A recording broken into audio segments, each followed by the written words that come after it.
इमाम अहले सुन्नत मुजद्दिदी दीन व मिल्लत सैयदी सरकार आला हजरत इरशाद फरमाते हैं, क्या दबे जिस पे हिमायत का हो पंजा तेरा, क्या दबे जिस पे हिमायत का हो पंजा तेरा, शेर को खतरे में लाता नहीं कुत्ता तेरा। इस निशानी के जो सग हैं नहीं मारे जाते, इस निशानी के जो सग हैं नहीं मारे जाते, मेरी गर्दन में भी रहे हश्र तक पट्टा तेरा। हजरात, आज की ये तकरीब उर्स के मौके पर है। मोहतरम सैयद आज़ाद मियाँ साहब कबिला के वालिद गिरामी सैयद मरहूम अंसार मियाँ साहिब कबिला के उर्स की तकरीब की ये महफिल है। अल्लाह पाक की बारगाह में दुआ करते हैं हम सब मिलकर के अल्लाह उनके दर्जात को बुलंद फरमाए, और जितने लोग इसमें शामिल हैं अल्लाह पाक सबकी बेहिसाब मग़फ़िरत फरमाए। मिंबर रसूल पर आप देख रहे हैं औलाद रसूल गुले गुलजार सियादत सैयद जावेद मियाँ साहिब कबिला तशरीफ़ रखते हैं और हमारे खलेरे भी लगते हैं। ये अल्हम्दुलिल्लाह अल्लाह पाक की बारगाह में दुआ है, इनके वालिद मोहतरम की तबीयत भी अलील है। अल्लाह से दुआ करते हैं अल्लाह आज की इस बज़्म के सदक़े में उनको शिफाए कामिला अता फरमाए। बहुत देर से आप लोग जमे हुए हैं, बस थोड़ी देर के लिए मुझे बर्दाश्त करें।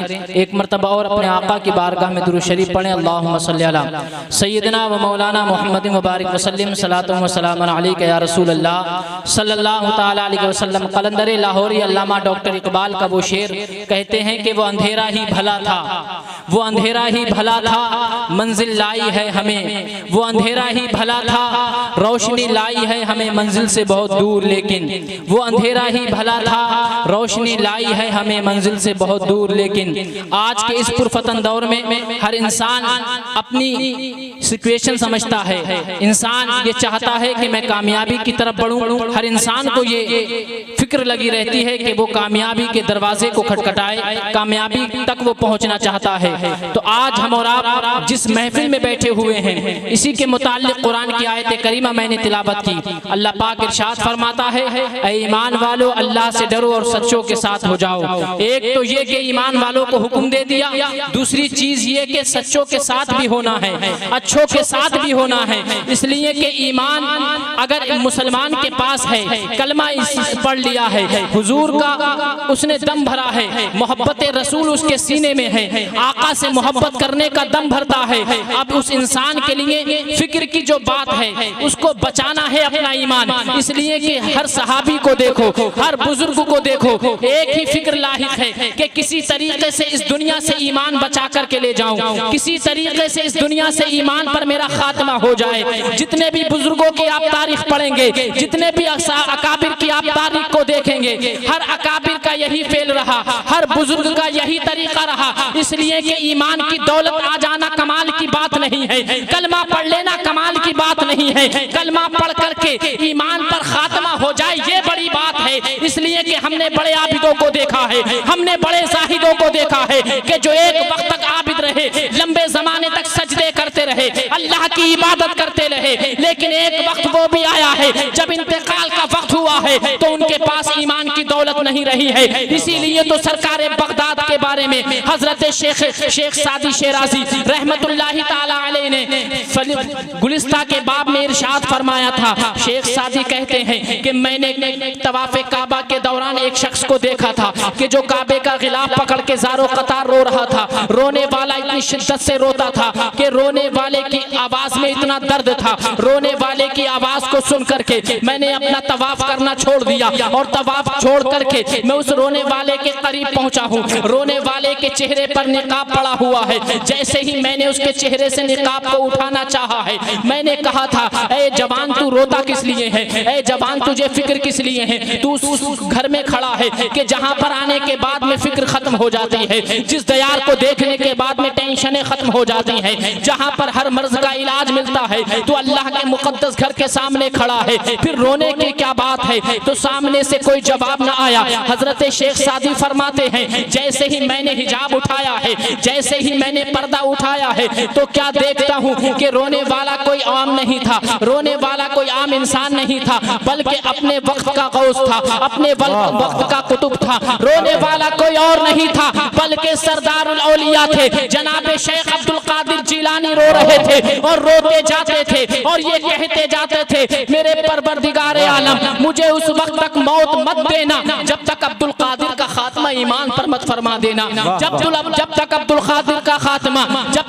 कादिर का खात्मा ईमान पर ना हो जाए, उस वक्त तक अब्दुल कादिर को मौत नहीं आनी चाहिए। हजरत गौसे आजम की बारगाह में सवाल करते हैं, ऐ शहंशाह बगदाद, ऐ बगदाद के दूल्हा, ऐ गौसे आजम रज़ी अल्लाह ताला अन्हु, आप इतनी कर्ब से रो रहे हैं, आप इतनी आहो भुका कर रहे हैं, किस लिए रो रहे हैं? फरमाते हैं गौसे आजम, इसलिए कि ईमान बचा करके दुनिया से चले जाना ये कामयाबी की दलील हुआ करता है। तो मेरे प्यारे आप, हम और आप आज अल्लाह वाले की महफिल में हाजिर हुए हैं, अहले सैदात की महफिल में हाजिर हैं, तो हमें यहाँ से जब उठना है तो अपने ईमान की फिक्र करके उठना है, अपने ईमान को बचा करके उठना है। अब वो ईमान बचेगा कैसे? इसलिए कि याद रखना, इंसान के पास दौलत होती है, इंसान के पास रुपया पैसा होता है, वो उसको घर की एक सेफ अलमारी में सेव करके रखता है, एक तिजोरी के अंदर उसको वो महफूज करके रखता है। उस पूछने वाले से आप पूछिएगा, उस घर के मालिक से आप पूछिएगा कि तेरे पास दौलत थी, तूने इसको तिजोरी के अंदर क्यों रख दिया? घर तेरा है, बच्चे तेरे हैं, तेरी इजाजत के बगैर घर में कोई आ नहीं सकता, तेरी इजाजत के बगैर घर के अंदर कोई कदम नहीं रखता। तो पूछने वाले से ये सामान रखने वाला यही कहेगा कि घर बेशक मेरा है, बच्चे बेशक मेरे हैं, लेकिन किसकी नीयत कब खराब हो जाए, कब कौन हाथ मार दे, माल साफ कर करके ले जाए, इसकी कोई गारंटी नहीं है। इसीलिए मैंने अपने सामान को महफूज करने के लिए इसको तिजोरी के अंदर रख दिया है और इसको लॉकर में डाल दिया है। जब तक मेरे पैसे इस तिजोरी में रहेंगे, महफूज रहेंगे। ये दुनिया की दौलत है जिसको बचाने के लिए इंसान ताले का इस्तेमाल करता है, जिसको बचाने के लिए इंसान सैफ अलमारी का इस्तेमाल करता है कि उसकी दुनियावी दौलत बची रहे। इसी तरीके से समझिएगा, कुरान फरमाता है, ऐ ईमान वालों अल्लाह से डरो और सच्चों के साथ हो जाओ। जब सच्चों के साथ हो जाओगे तो तुम्हारा ईमान बच जाएगा। और किस तरीके से ईमान बचता है? जब इंसान सच्चों के साथ होने की तलब लगाता है, जब इंसान फिक्र करता है कि मेरा मौला मेरे साथ हो, मेरा रब मेरे साथ हो, तो बंदे को अपने आप को देखना है, बंदे को अपने अमाल की तरफ देखना है। अब जब बंदा अच्छे अमाल करता चला जाएगा, जब बंदा अपने रब की बात मानता चला जाएगा, पैगंबर आज़म की बात मानता चला जाएगा, अल्लाह उसको वो मकाम अता फरमा देगा। इसलिए कि जो सच्चों के दामन से वाबस्ता हो जाता है, जो सच्चों के दामन से लिपट जाता है, ये सच्चे हैं कि जिनके दिल में अल्लाह के खौफ के सिवा किसी दुनियादार का खौफ नहीं रहता है। इसी तरीके से समझ लीजिएगा, इंसान रोशनी के जितना करीब होता है उतना ज्यादा ही पहचाना जाता है। ये अल्लाह वाले भी रोशनी का टावर है, ये अल्लाह वाले भी रोशनी का मीनार है। हम तो गुनाहगार हैं, हमारे दिल गंदे हैं, हम सियाहकार हैं, खताकार हैं, लेकिन अल्लाह वालों की बारगाह में झुकने से हमारे दिलों का पाप धुल जाता है, हमारे दिलों की गंदगी दूर हो जाती है। ये अल्लाह वाले बड़े नरम दिल होते हैं। और कैसे नरम दिल होते हैं, 2 मिनट में अपनी बात को कह करके गुजर जाना चाहता हूँ। इन अल्लाह वालों का मिजाज देखिएगा, कितने नरम दिल होते हैं, कैसे सच्चे होते हैं, कैसे अच्छे होते हैं। एक सच्चे हम भी हैं, आज सच्चाई का दामन पकड़ने का वादा करते हैं, आज सच बोलने का दावा करते हैं, लेकिन कल को झूठ हमारी जबान पर होता है। ये हम सच्चाई का वादा करते हैं कि आज से हम सच बोलेंगे, लेकिन कभी दौलत का मामला आता है, औलाद के खातिर हमें झूठ बोलना पड़े तो हम औलाद के खातिर भी झूठ बोलते हुए नजर आते हैं। फिर कहते हैं हजरत हम तो मजाक कर रहे थे, हम तो मजाक में झूठ बोल रहे थे। याद रखिएगा, चाहे झूठ जानबूझ करके बोलो या मजाक में बोलो, झूठ झूठ ही होता है। जिसके बारे में हजरत मौला अली शेर खुदा ने फरमाया था, जब बंदा झूठ बोलता है तो अल्लाह पाक उसके इंतकाल के बाद में उसकी कब्र में एक बिच्छू पैदा करेगा और इतना जहरीला बिच्छू होगा वो उसको डंक मारता रहेगा। जरा गौर करिए, ये दुनिया में एक मच्छर हमारे जिस्म पर बैठता है और वो डंक मारता है, तो मच्छर के डंक का ताब हम नहीं ला सकते, मच्छर के डंक की ताब हम नहीं ला सकते। तो कब्र के अंदर वो अजाब का बिच्छू जब हमें डंक मारेगा तो उसका अजाब कैसे बर्दाश्त कर सकते हैं? अल्लाह अकबर कबीरा। इसी से समझिएगा, ये अल्लाह वाले बड़े सच्चे, बड़े अच्छे और नरम दिल के होते हैं। हिंदुस्तान के बादशाह हैं, नाम है हजरत महमूद गजनवी। इनके वालिद गिरामी जिनका नाम हजरत सुबुक्तगीन है, शिकार के बड़े शौकीन थे।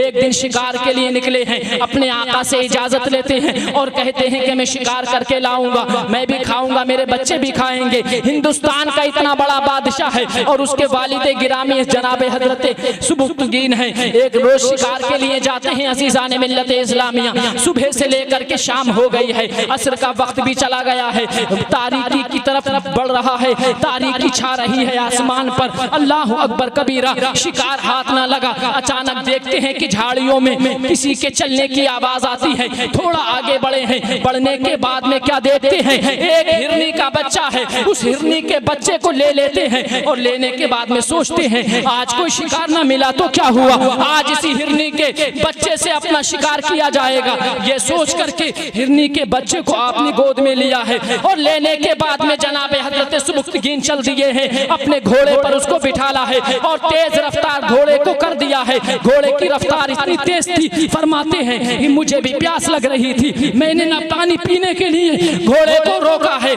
चलते जाते हैं अल्लाह अकबर। लेकिन बात क्या हुई, एक मकाम ऐसा भी आया, जरा गौर करेंगे आप कि हजरत सुबुक्तगीन फरमाते हैं कि पानी पीने के लिए मैंने थोड़ा वक्त लिया और अपने घोड़े को मैंने एड़ लगाई। एड़ लगाना जानते, घोड़े को थामा, उसकी नकेल को थामा। ये बुजुर्ग थे, अल्लाह वाले थे, सच्चे थे, जिनका कुरान शाहिद है।